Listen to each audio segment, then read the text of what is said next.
Assalamualaikum warahmatullahi wabarakatuh.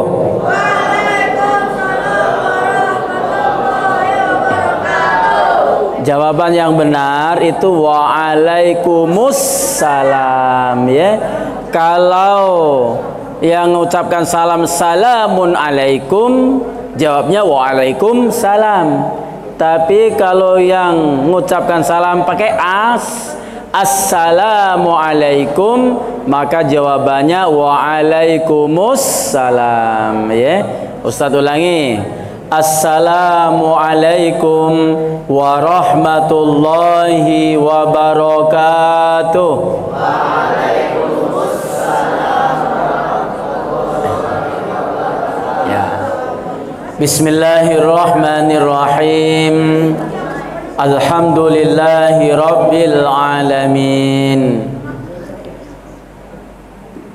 Alladzi arsala rasulahu bil huda wa dinil haqq liyuzhirahu ala dini kullihi wa kafa billahi syahida. Ashhadu an la ilaha illallah wahdahu la syarikalah wa ashhadu anna Muhammadan abduhu wa rasuluh. Allahumma sholli wa sallim wa barik wa karim ala sayyidina Muhammadin wa ala alihi wa sahbihi ajma'in, amma ba'd. Istighfar dulu ya anak-anak ya. Astaghfirullah Rabbal baraya. Astaghfirullah minal khataya.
Alhamdulillah para asatis Sekolah Islam Terpadu Al-Furqan yang sempat hadir pada sore hari ini, semoga senantiasa diberikan Allah kesehatan dan kekuatan lahir batin sehingga bisa membimbing, mendidik anak-anak semua dengan pendidikan yang terbaik yang bisa menghantarkan anak-anak sukses dalam menempuh kehidupan di masa yang akan datang. Sukses di dunia bahagia sampai ke akhirat masuk surga. Amin ya rabbal alamin. Anak-anakku sekalian, para siswa-siswi Sekolah Islam Terpadu Al-Furqan yang hadir maupun yang tidak hadir, kita doakan mudah-mudahan semuanya diberikan limpahan taufik dan hidayah, barokah dan inayah dari Allah Subhanahu wa taala. Amin ya rabbal alamin. Apa kabar anak-anak semuanya? Yang kompak ya. Tadi sudah disampaikan kalau ditanya kabar, alhamdulillah, itu cerminan kita syukur kepada Allah. Luar biasa, pokoknya kita optimis ya. Allahu Akbar, hanya Allah yang maha besar. Jadi alhamdulillah, luar biasa, Allahu Akbar. Apa kabar anak-anak semuanya?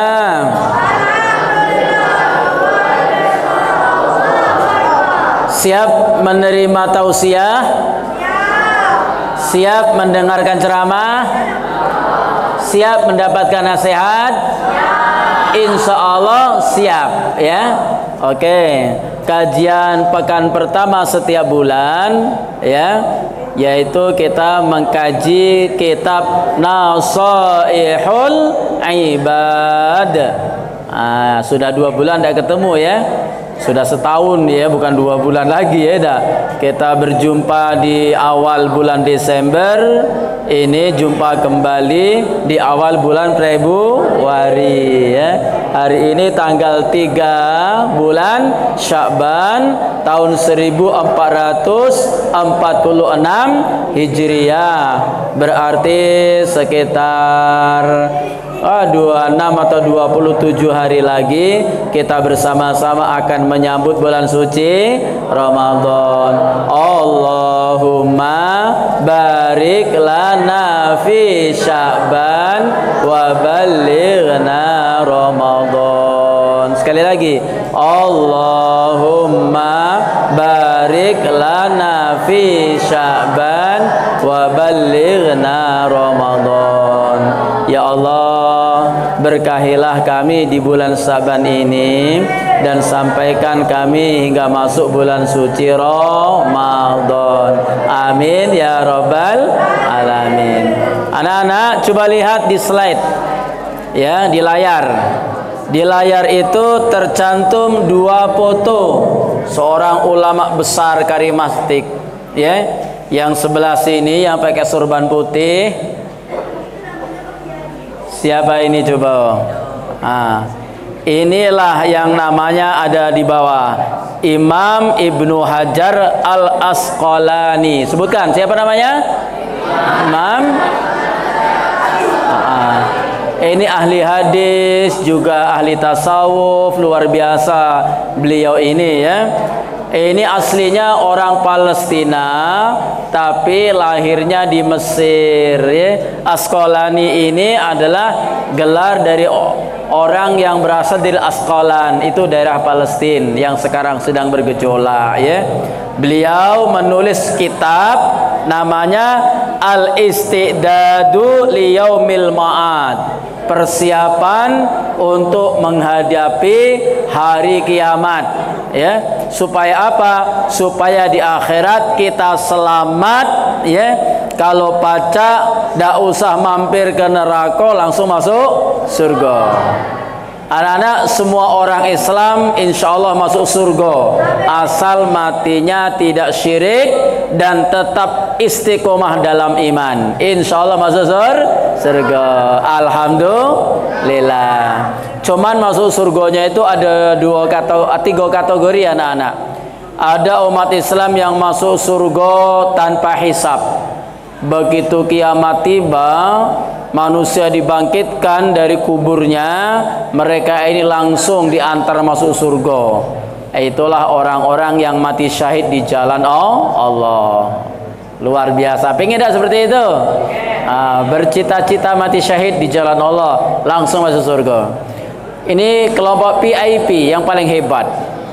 Ada kelompok yang masuk surga secara langsung tapi masih dihisab. Begitu dibangkitkan dari kubur, masih dikumpulkan di padang mahsyar. Dihisab artinya masih ditimbang amalnya, ditanya ya, ditanya oleh Allah Subhanahu wa taala. Selesai, kemudian disuruh menyeberangi jembatan Shiratal Mustaqim. Begitu mijak di pangkal jembatan, secepat kilat langsung sampai ke surga. Pengen tidak seperti itu? Pengen.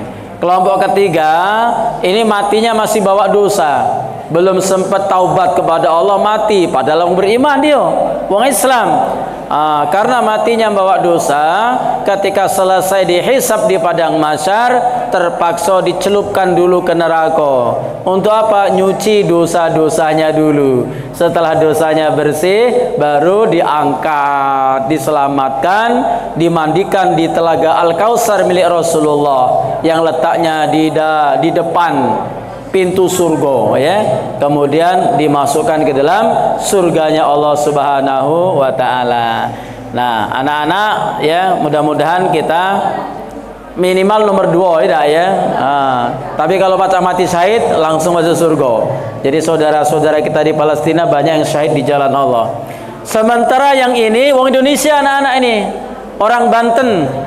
Banten itu pulau apa? Pulau Jawa.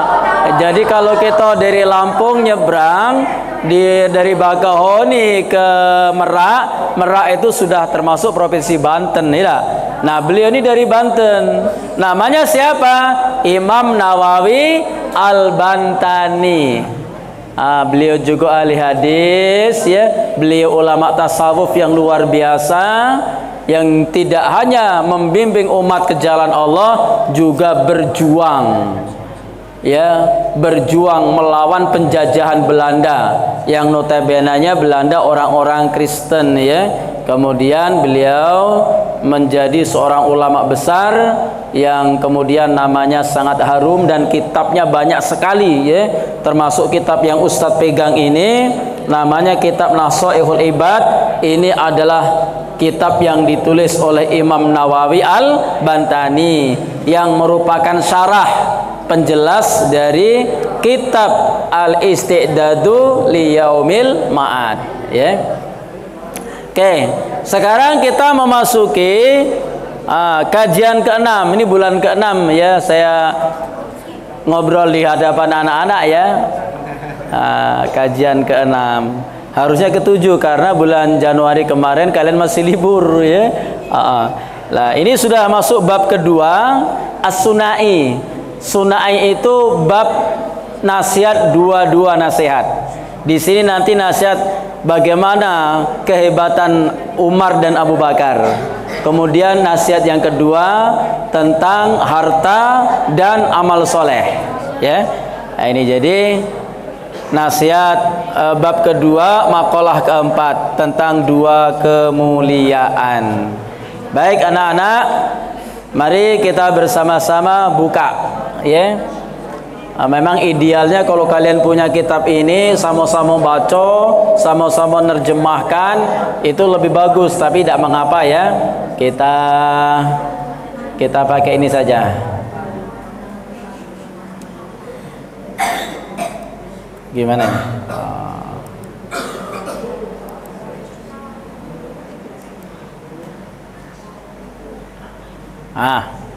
Babus Sunai. Mari kita baca-baca bareng-bareng anak-anak, ya.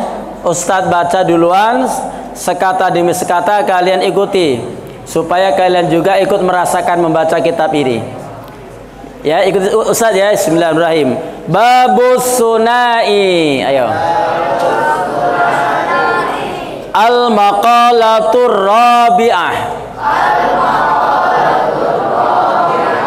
Bab Sunai itu artinya bab 22, ya, 2 nasihat, ya.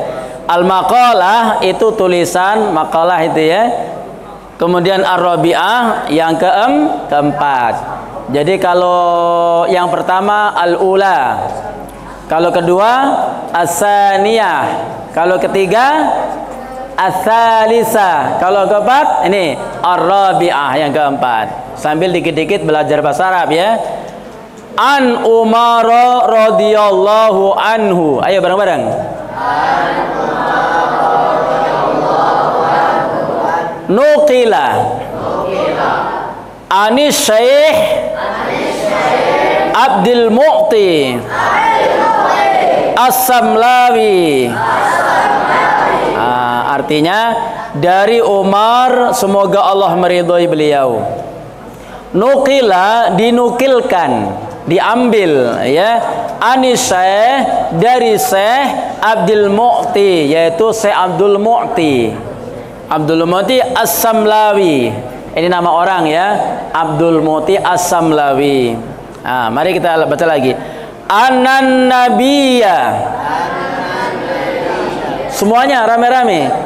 Anan Nabiyya sallallahu alaihi wasallam qala li Jibril alaihi salam. Ya, jadi anan nabiyya, sesungguhnya Nabi sallallahu alaihi wasallam, semoga Allah menyampaikan salawat dan salamnya, qala, beliau berkata, li Jibril, kepada malaikat Jibril.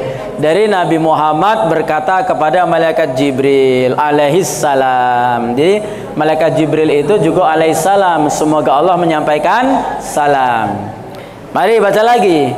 Sifli, ayo. Hasanati Umar. Faqala lau kanatil biharu midadan wasyajaru aqlaman lama hasurtuha. Jadi kata Rasulullah, sifli, ya, sifli, beritahukan kepadaku wahai Jibril, ya, hasanati Umar, tentang kebaikan-kebaikan Umar bin Khattab. Anak-anak, siapa tahu Umar itu siapa? Umar salah seorang sahabat Nabi. Tidak sekedar sahabat Nabi saja, tapi beliau adalah mertuanya Nabi Muhammad sallallahu alaihi wasallam. Ayo, siapa tahu anak Umar yang mana yang menjadi istrinya Nabi Muhammad? Siapa namanya? Ya. Hafsah 100, ya. Jadi anak Umar namanya Hafsah, menjadi istri Nabi Muhammad sallallahu alaihi wasallam, sehingga Umar itu statusnya sebagai mertua Nabi Muhammad. Oke. Selain mertua Nabi Muhammad, Umar bin Khattab juga seorang khalifah. Khulafaur Rasyidin. Khulafaur Rasyidin itu khalifah yang mendapat petunjuk dari Allah, yang selalu berada di jalan yang benar. Khalifah nomor berapa, anak-anak? Nomor 2. Berapa lama Umar bin Khattab menjadi khalifah? 10 tahun. Nanti kita sampaikan kehebatan Umar bin Khattab, ya. Itu makanya Rasulullah nanya kepada malaikat Jibril, wahai malaikat Jibril, beritahukan kepadaku tentang kebaikan Umar bin Khattab itu apa saja. Maka faqala, Jibril menjawab, anak-anak, pertanyaan dari Rasulullah, kebaikan-kebaikan Umar itu, kata malaikat Jibril, lau kanatil biharu, ya, lau kanatil biharu, lau seandainya, kanatil biharu, bihar itu jamak dari bahrun. Bahrun itu artinya, siapa tahu? Bahrun, laut. Apa arti bahrun? Laut, ya. Maka ada orang namanya, apa namanya, Bahrudin, lautan agama. Ada kan nama orang Bahrudin, ya. Nah, ini bihar jamak dari laut, ya. Lau kanatil biharu midadan, ya. Kalaulah, ya, apa namanya, laut-laut itu airnya dijadikan tinta. Wasyajaru, syajaru itu sajarun atau sajarotun, itu artinya apa tahu? Pohon atau kayu, pohon kayu, ya. Wasyajaru, dan pohon kayu itu aklaman. Aklam itu jamak dari kolam. Apa arti kolam? Pena. Andai pohon-pohon itu dijadikan pena, ya, lama hasortuha, maka aku belum bisa menyelesaikan laporan tentang kebaikan-kebaikan Umar. Masya Allah. Berarti Umar ini hebat sekali anak-anak ya. Umar ini hebat sekali. Oke, setelah ditanya seperti itu, lah dijawab oleh malaikat Jibril. Nabi Muhammad nanya lagi. Faqala, kata Rasulullah ya kita baca sekali lagi. Faqala sifli hasanati Abi Bakrin. Faqala Umaru hasanatun min hasanati Abi Bakrin. Masya Allah ya. Coba lihat ini. Maka Nabi bertanya lagi, sifli hasanati Abi Bakr, Jibril, beritahukan pula kepadaku kebaikan-kebaikan Abu Bakar. Kebaikan-kebaikan Abu Bakar. Faqala, maka Jibril mengatakan, Umaru hasanatun. Umar itu adalah bagian, satu kebaikan min hasanati Abi Bakar, dari kebaikan-kebaikannya Abu Bakar.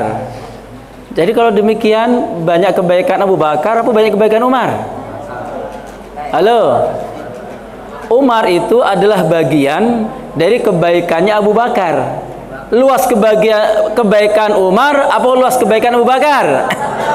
Oh, kalau Umar saja, kata malaikat Jibril butuh lautan itu udah jadi tinta, pohon-pohon itu jadi penanya, baru pacak mencatat kebaikan Umar. Sedangkan kebaikan Abu Bakar itu lebih luas lagi, karena kebaikan Umar hanya bagian dari kebaikan Abu Bakar. Siapa Abu Bakar? Yang jelas Abu Bakar sahabat senior. Bahkan Abu Bakar ini anak-anak, beliau adalah teman Nabi Muhammad dari kecil. Jarak usianya cuman 2 tahun lebih tua Nabi Muhammad daripada Abu Bakar. Kalau Nabi Muhammad lahir tahun 571 Masehi, maka Abu Bakar 2 tahun kemudian baru lahir, tahun 573 Masehi. Tua Abu Bakar apa tua Nabi Muhammad? Berapa kacek tuanya?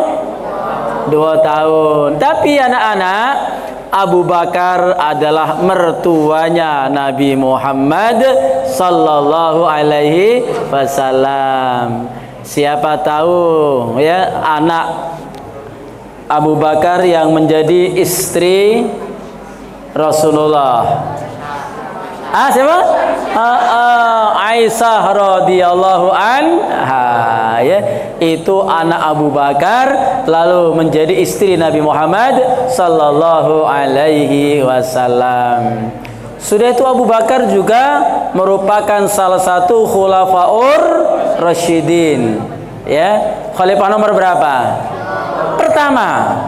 Setelah Nabi Muhammad wafat, maka pengganti pertamanya adalah Abu Bakar. Maka Abu Bakar disebut Khalifatu Rasulillah, artinya pengganti Rasulullah. Siapa tahu Abu Bakar ini berapa lama menjadi khalifah? Ada yang sudah belajar sejarah kebudayaan Islam? Berapa lama Abu Bakar jadi khalifah? 2 tahun. Ingat, Abu Bakar ini usianya sama dengan Nabi Muhammad.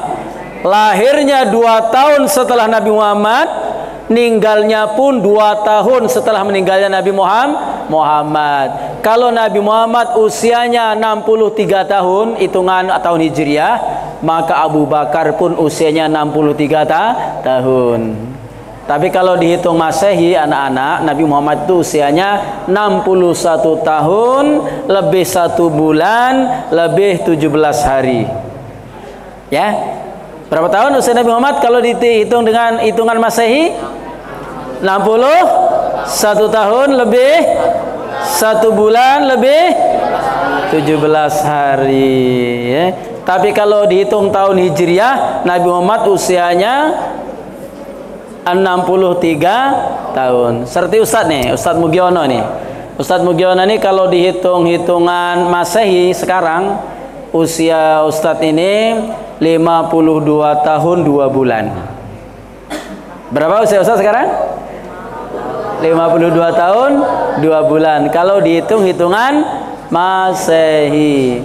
Kalau dihitung hitungan Hijriah, Ustadz lahir tahun 1392. Sekarang 1446. Maka usia Ustadz sekarang sudah 54 tahun. Kalau dihitung dengan hitungan Hijriah. Nah, kira-kira itu. Baik, ini sudah kita baca anak-anak ya. Ya, luar biasa. Mari kita lihat sekarang informasi kebaikan Umar bin Khattab. Anak-anak, Umar bin Khattab itu seorang sahabat yang istimewa sekali. Pertama, secara fisik beliau itu gagah perkasa, besar, tinggi, gagah, kuat. Kalau gulat, tak kata yang pacak ngalahkan Umar. Dulu sebelum beliau masuk Islam, Umar ini adalah premannya Mekah. Wong takut galo dengan Umar, ya, takut galo. Badannya besar. Kalau naik kuda, saking tinggi Umar ini, kakinya nyengser sampai ke tanah. Bayangkan ya, barangkali kalau main apa namanya, bola basket lemanian kalau masuknya ya. Tinggi sekali Umar bin Khattab ini. Tinggi bukan tinggi ceking, tapi tinggi gagah, badannya berisi, ototnya kuat. Dari sisi fisiknya, orang pada takut dengan Umar.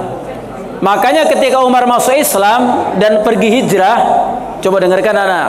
Waktu Umar sudah masuk Islam, mau pergi hijrah, sahabat-sahabat yang lain dihalang-halangi oleh orang kafir Quraisy. Sembunyi-sembunyi mereka hijrah dari Mekah ke Madinah. Datang Umar tak kata sembunyi-sembunyi, bahkan pidato sambil berjalan, hei orang-orang musyrikin Mekah, ini Umar. Oh, ini Umar mau hijrah. Siapa di antara kalian yang pengen bininya jadi jando, yang pengen anaknya jadi yatim, cegat Umar di jalan sekarang juga. Ada yang berani? Tak kata nyegat Umar, lo kak tumpes mati dia kan, karena Umar sangat gagah. Ternyata yang takut dengan Umar bukan cuman manusia anak-anak. Uji Rasulullah, Umar ini ditakuti oleh setan, jin, setan jahat ya, itu takut dengan Umar. Jadi kalau Umar lewat, itu ada setan sedang kumpul-kumpul di pinggir jalan, kabur setan. Takut karena Umar lewat situ. Kalau kalian lewat, setan kabur dah, malah ngejar kalian ya, dah digoda supaya sesat ya. Nah, itu Umar luar biasa ya, ditakuti bukan hanya oleh manusia, termasuk ditakuti oleh setan. Masya Allah ya. Itu di fisiknya gagah. Kemudian Umar ini cerdasnya luar biasa anak-anak ya, mata hatinya bersih. Makanya ketika Umar dulu belum Islam, marah dengan Nabi Muhammad, saking jengkelnya mau membunuh Nabi Muhammad. Dengan pedang terhunus, berjalan tergesa-gesa mau ke rumah Nabi Muhammad, mau bunuh Nabi Muhammad. Di tengah jalan ketemu kawannya, Mar, nak kemana kau? Nak ke tempat Muhammad. Nak ngapo? Nak aku bunuh dia. Ngapo nak kau bunuh? Dia bikin kekacauan katanya ya. Sudahlah Umar, sebelum kau ke tempat Muhammad ya, rurui dulu adik kau sendiri, sudah melok Muhammad sekarang ya. Benar apa? Benar. Maka didatanginya rumah adik Umar bin Khattab ya. Diketok-ketok pintunya, ternyata sedang membaca Al-Quran surat Toha. Ya. Singkat cerita anak-anak, kalau cerita mendetail panjang, ternyata ketika Umar membaca surat Toha itu ternyuh, hatinya bening, cepat mendapat hidayah. Lalu beliau masuk Islam. Ketika Rasulullah menerima wahyu surat Al-Mu'minun ayat 12 sampai 14 anak-anak, surat itu menceritakan tentang penciptaan manusia di rahim sang ibu. Ya. Belumlah Rasul selesai menyelesaikan wahyu tadi, Umar nyeletuk, "Fatabarakallahu ahsanul khaliqin." Kata Umar, Maha suci Allah sang pencipta paling bagus. Ternyata kata Nabi Muhammad, Umar, itulah ayat yang anakku sampaikan, kau sudah mengucapkan terlebih dahulu. Hebat tak Umar? Hebat sekali anak-anak ya. Ini kehebatan Umar bin Khattab radhiyallahu anhu. Secara fisik hebat, secara akal hebat, ya, cerdas, imannya juga luar biasa. Imannya luar biasa. Jadi ketika tahun ke-9 Hijriah, umat Islam harus perang menghadapi Romawi. Tentara Romawi jumlahnya 40.000 orang. Maka Rasulullah mengumpulkan sahabat jumlahnya 30.000 orang. Anak-anak, 30.000 orang itu nak makan galau. Ya. Banyak ada 30.000. Kalau disuruh masuk ke Masjid Al-Furqan ini tidak muat Ustaz ya, Ustaz Mukarram ya. Tidak muat, 30.000 itu. Itu kalau sehari makan 3 kali, satu orang 3 piring. Kalau 3 kali ya, 3 piring. Kalau 3 piring kali 30.000 berapa? 90.000 piring sehari. Kalau satu piring 10.000 paling murah. Lah berapa itu? Makanya Nabi Muhammad butuh biaya besar untuk membiayai pasukan ini. Itu baru untuk makan baik. Belum untuk membuat senjatanya, panahnya, tombaknya, pedangnya, baju besinya. Anak-anak butuh sangat besar sekali, ya, sangat besar sekali biaya. Maka para sahabat dikumpulkan di masjid, ya, di Masjid Nabawi. Kata Rasulullah, siapa di antara kalian yang akan menginfakkan hartanya di jalan Allah masuk surga, ya. Maka Umar langsung nunjuk, ya Rasulullah, saya yang akan infak, ya. Berapa wahai Umar yang akan kau infakkan? Separuh dari harta saya akan saya infakkan di jalan Allah. Masya Allah. Separuh dari harta Umar bin Khattab, ya. Barangkali perasaan Umar ini sudah tak kata lagi yang baca melebihi. Tiba-tiba Rasul nanya Abu Bakar, Abu Bakar, kalau kamu cak mana? Ya Rasulullah, berapa banyak yang nak kau infakkan? Seluruh harta saya infakkan di jalan Allah. Seandainya bukan Abu Bakar yang ngomong, tidak diterima oleh Nabi Muhammad, ya. Tapi karena Abu Bakar yang ngomong, ditanya Abu Bakar, ya Abu Bakar, apa yang kau tinggalkan untuk keluargamu? Ma tarakta li ahlika, apa yang kau tinggalkan untuk keluargamu? Maka jawab Abu Bakar, taraktu lahum Allah wa rasulah, ya kau tinggalkan kepada mereka, keluargaku wahai Nabi, Allah dan Rasulnya. Karena iman Abu Bakar ini luar biasa.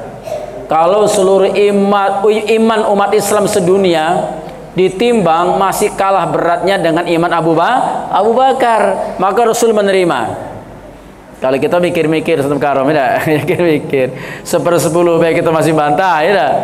Untuk zakat 2,5% baik kadang-kadang masih celingak-celinguk, ya. Apalagi seluruh.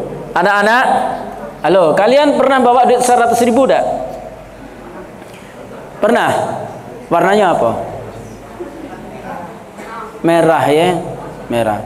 Kalau di dalam dompet kalian ada 4 lembar duit, selembar 100.000 warna merah, selembar lagi 50.000 warna apa?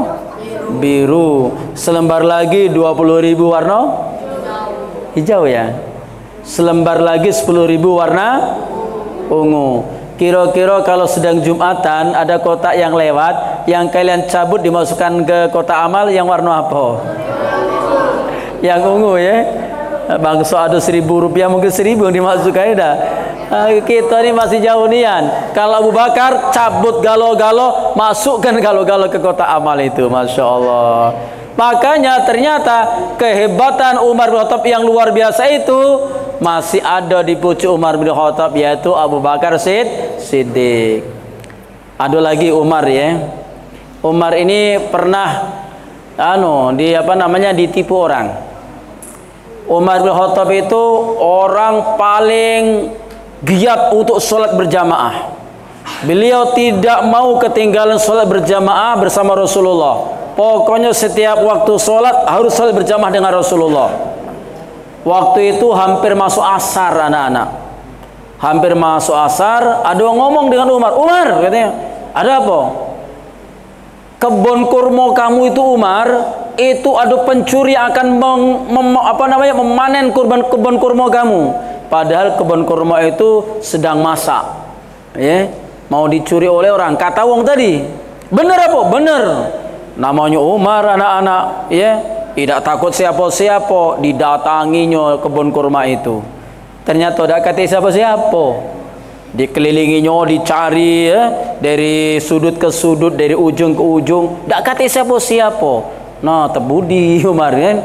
Begitu beliau balik, ternyata Rasulullah dan sahabat yang lain sudah selesai melaksanakan sholat asar.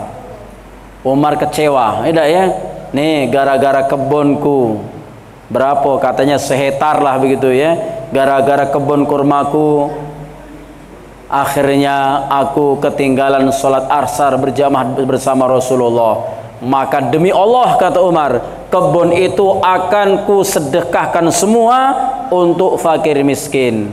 Jangan sampai gara-gara kebun itu membuat aku terlambat sholat berjamaah. Hebat tak Umar?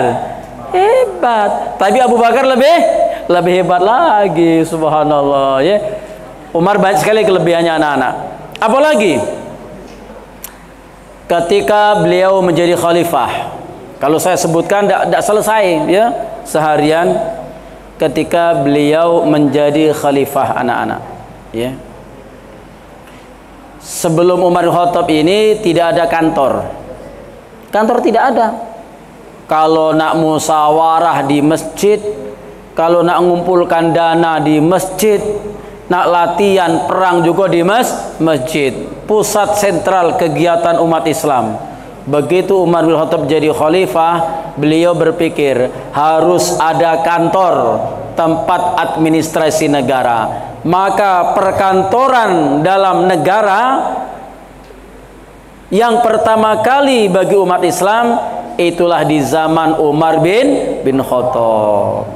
Apalagi di zaman sebelum Umar jadi khalifah, umat Islam itu duitnya itu masih make duit kerajaan Romawi dan Persia. Pernah dengar duit dinar? Uang dinar itu uang yang terbuat dari emas. Itu adalah mata uangnya kerajaan Romawi, dipakai oleh Rasulullah juga di zaman Abu Bakar. Dirham, pernah dengar dirham? Itu uang perak, mata uang yang dipakai oleh kerajaan Persia. Umat Islam memakai mata uang kedua kerajaan ini, ya. Tapi di zaman Umar bin Khattab, beliau berpikir umat Islam harus punya mata uang sendiri. Walaupun secara material tetap emas dan perak, namanya dinar dan dirham, tidak masalah. Tapi bukan lagi mata uang kerajaan Romawi dan Persia. Mencetak sendiri uang umat Islam yang dicap dengan La ilaha illallah Muhammadur Rasulullah. Jadi di zaman Umar bin Khattab lah umat Islam punya mata uang sendiri. Ada lagi, sebelum Umar bin Khattab menjadi khalifah, penanggalan itu umat Islam masih melok penanggalannya orang Persia. pakai sistem lunar betul, ya. Persia kuno yang memakai, ya. Lalu dipakai oleh Arab jahiliyah. Tapi di masa Umar bin Khattab, umat Islam harus punya penanggalan sendiri. Maka diciptakanlah kalender Islam yang dikenal dengan kalender Hijriah. Umat Islam memiliki kalender sendiri itu di zaman Umar bin Khattab, ya, radhiyallahu anhu. Bahkan anak-anak, ya, sebelum beliau jadi khalifah, ketika umat Islam dipimpin oleh Abu Bakar Siddiq yang menjadi khalifah, banyak orang-orang yang murtad. Tahu murtad? Apa? Keluar dari Islam. Banyak orang yang galak bayar zakat, ya. Ada lagi banyak nabi-nabi palsu seperti Musailamah Al-Kadzab, ya, Sajah Tamimiyah, Hajjat Al-Ansi, ya. Maka diperangi oleh Abu Bakar.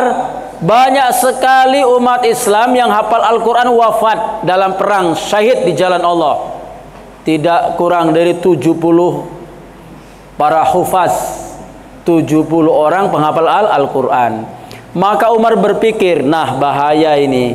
Kalau orang-orang yang hafal Al-Quran habis, bagaimana nasib Al-Quran nanti? Maka akan seperti kitab-kitab sebelumnya, Taurat, Zabur, Injil, yang aslinya tidak katik lagi.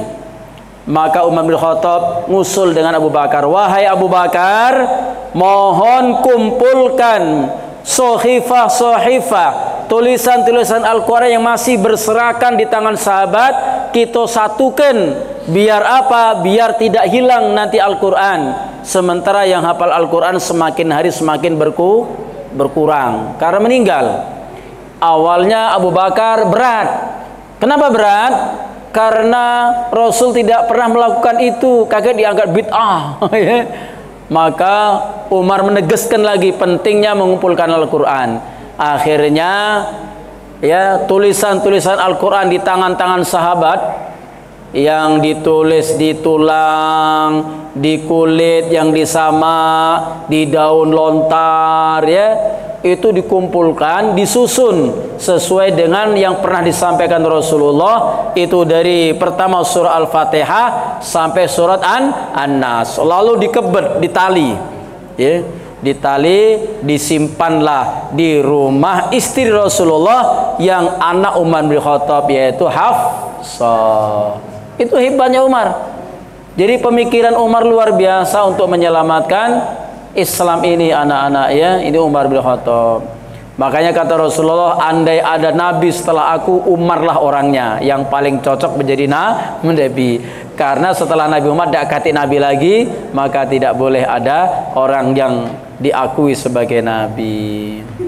Insyaallah. Nah, sekarang ada beberapa hal yang pengen Ustadz sampaikan terkait dengan kebaikan Umar bin Khattab, ya. Coba Ustaz lihat, ya, bisa tidak di sini, ya, kita tampilkan. Itu dia. Nah, tidak tampil di situ, ya. Oke, tidak tampil, ya. Kok bisa tidak tampil, ya?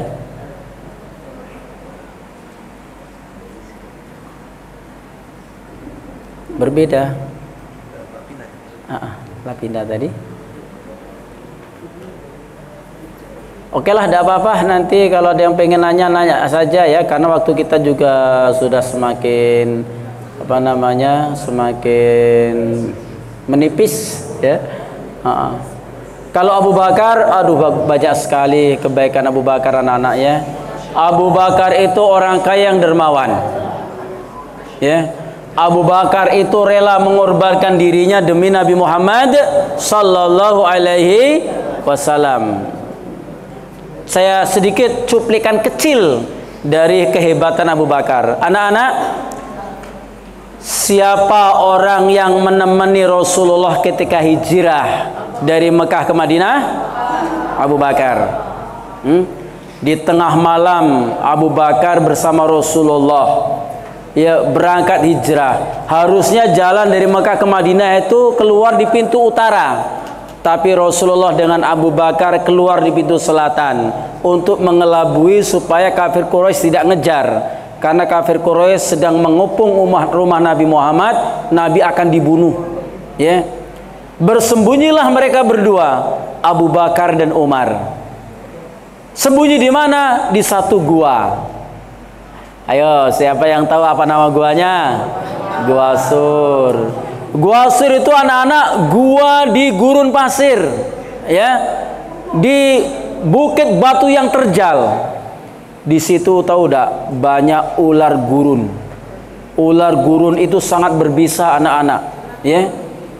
Lebih berbisa daripada ular kobra. Ular kobra itu ada di Indonesia, ya. Di kebun-kebun sawit banyak ular kobra karena ular itu mencari tikus untuk dimakan. Ustadz pernah 2 tahun tugas di daerah kebun sawit, sering sekali itu ketemu ular kobra, untung tidak kena cetuk. Itu ular kobra sangat berbisa. Kalau menggigit, bisanya itu bisa mematikan. Di dusun Ustadz ada ibu-ibu sedang tidur jam 4 pagi subuh, sebelum subuh itu ada ular masuk ke dalam kelambu, ya, menggigit ibu itu, masya Allah. Jam 4 subuh digigit, jam 4 sore meninggal dunia. Ular gurun lebih ganas bisanya daripada ular kobra yang ada di Indonesia. Begitu Abu Bakar masuk, Abu Bakar tahu banyak ular di sini, ada lubang-lubang ular. Maka Abu Bakar dengan sigetnya, pakaian yang dia pakai disobek-sobek, ada lubang-lubang itu disumpelinya. Disumpeli pakai kain supaya ular gurun itu tidak keluar. Kenapa? Karena mereka berdua akan bersembunyi di situ. Tidak cepat sembunyinya, 3 hari anak-anak. Maka dalam kondisi sangat capek sekali, Abu Bakar duduk bersandar di dinding gua, kakinya selonjor. Tahu selonjor? Kayak itu ya. Lalu Nabi Muhammad berbaring di pangkuan Abu Bakar. Kepala Nabi Muhammad itu ditidurkan, diletakkan di pahanya Abu Bakar. Begitu sayang Abu Bakar dengan Nabi Muhammad. Lalu Nabi Muhammad kecapean tertidur. Waktu Nabi Muhammad tidur anak-anak, ternyata ada lubang sikok yang belum tertutup. Ada pala ulo nak keluar. Nah, kata Abu Bakar, kalau ini sampai keluar menggigit Rasulullah bahaya. Langsung ditutup pakai jempol kaki. Sup, ke lubang itu ditutup pakai jempol kaki. Apa yang terjadi? Dicetuk. Tahu dicetuk? Oh ya? Digigit jempol kaki Abu Bakar oleh ular tersebut. Sakitnya luar biasa, nahan sakit sampai air mata netes, keringat bercucuran. Keringat dan air mata itu netes di pipi Nabi Muhammad. Nabi Muhammad ngerasa ada yang netes, kemudian beliau terbangun melihat sahabatnya sedang menahan sakit. Abu Bakar, ada apa? Kalau bahasa kita, dak kati apa ya Nabi, engkau tidurlah capek. Padahal Nabi Muhammad sedang kesakitan. Abu Bakar sedang kesakitan. Nabi Muhammad ini wongnya sensitif anak-anak. Bukan langsung, iyalah kalau begitu kena tidur lagi. Tidak. Dijingoknya sahabat tercintanya begitu kesakitan. Aduh, apa sebenarnya Abu Bakar? Ya Rasulullah, jempol kaki aku dicetuk ulo. Oleh Nabi Muhammad langsung diambil jempol itu, disedot bisanya, lalu dikeluarkan. Insyaallah, ya. Begitu Abu Bakar rela berkorban demi membela Nabi Muhammad. Nah, waktu 3 hari kemudian anak-anak mereka keluar dari gua itu berjalan.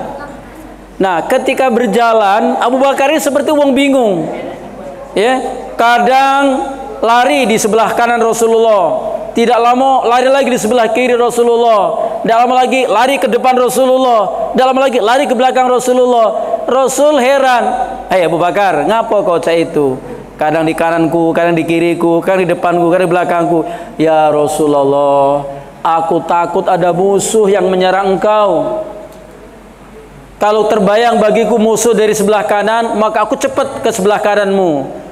Kalau itu aku takut musuh datang dari sebelah kiri, aku cepat ke sebelah kiri. Kalau musuh di sebelah depan, aku cepat ke depanmu. Kalau musuh yang ke belakang, cepat aku ke belakangmu. Kalau aku yang diserang, aku terbunuh mati, tidak masalah. Tapi kalau engkau yang diserang, kau meninggal, maka habis riwayat agama Islam ini. Ya Allah, begitu sayangnya Abu Bakar dengan Nabi Muhammad sallallahu alaihi wasallam. Hebat sekali. Itulah kehebatan Umar bin Khattab dan Abu Bakar Siddiq yang sempat Ustaz ceritakan waktu kita mepet. Karena masih ada lagi ya, satu makalah ya. Ada lagi. Kita sekarang lanjutkan. Apa dah kata?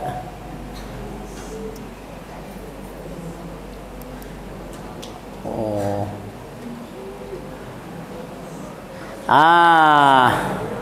Selanjutnya anak-anak, babu sunai al-maqalatur rabi'ah ya. Tadi sama ya, bab tentang nasihat dua-dua. Makalah yang keempat itu ada dua isinya. Satu tentang Umar dan Abu Bakar tadi, yang satu ini. Mari kita baca bareng-bareng. Ustaz dulu, baru kalian ya. Izzud dunya bil mali wa izzul akhirati bi salihil a'mal. Ini yang ditulis oleh Ibnu Hajar Al-Asqalani. Apa maksudnya? Izzud dunya, kemuliaan dunia, bil mali, itu dengan harta benda ya.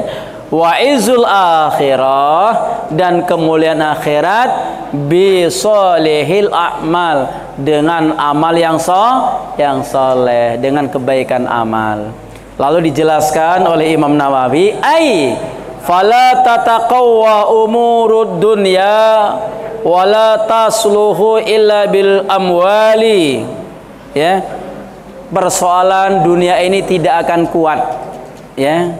Persoalan dunia tidak akan kuat kecuali dengan harta benda. Anak-anak, orang hidup di dunia kalau kaya dihormati wong apa tidak?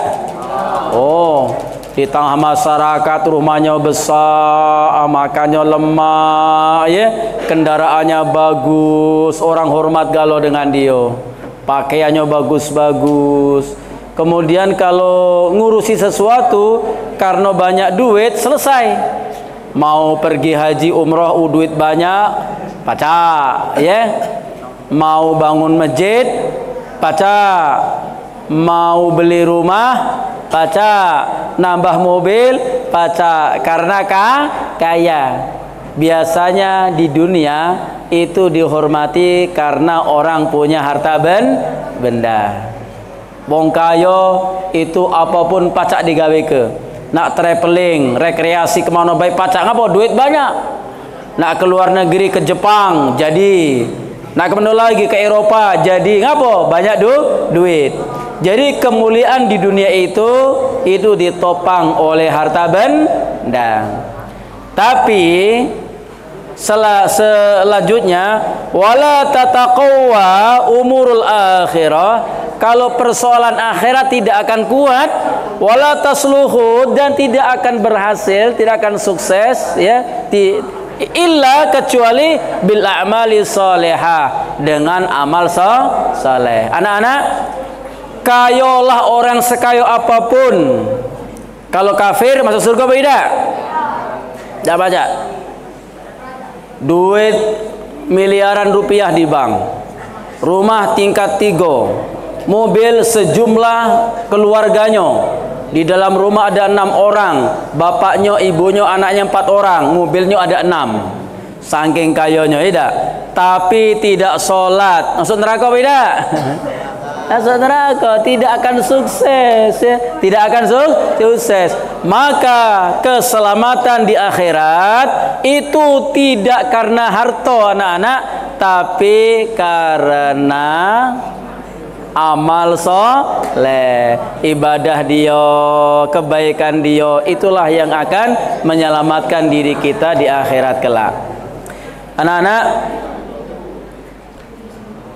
Nyambung apa tidak? Nyambung apa tidak? Sekarang begini, Ustaz ceritakan.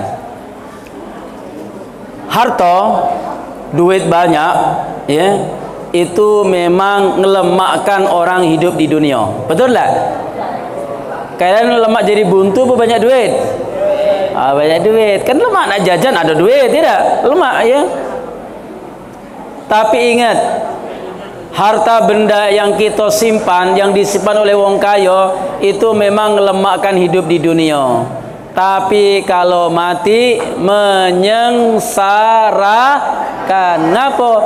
Karena semuanya akan dihisab, akan dipertanggungjawabkan oleh orang yang punya harta benda tersebut. Semakin banyak hartanya, maka semakin lama hisabnya di akhirat kelak. Tuh, memang lemah orang kaya hidup di dunia, tapi setelah meninggal akan dihisab. Maka sahabat pernah bertanya kepada sahabat, wahai sahabat-sahabatku, mana yang engkau pilih? Hartamu sendiri atau harta warisan? Anak-anak, ada berapa pertanyaan Rasulullah tadi? Ada dua. Pertama, mana yang kau senangi, hartamu sendiri atau harta warisan? Kalau kalian ditanya seperti itu, jawabannya apa? Harta sendiri atau harta warisan? Harta sendiri, kan? Ternyata kata Rasulullah, harta sendiri itu adalah harta yang sudah kita pakai, yang sudah kita belikan makanan dan kita belikan minuman, kita makan, kita minum. Itu harta kita itu. Tapi besoknya busuk dia, dibuang ke toilet, tidak? Atau yang sudah kita belikan pakaian, kita pakai, tapi lama-lama yang kita pakai akan usang, akan rapuh dan kita buang. Ternyata harta kita sendiri yang betul-betul milik kita adalah harta yang sudah kita sedekahkan di jalan Allah.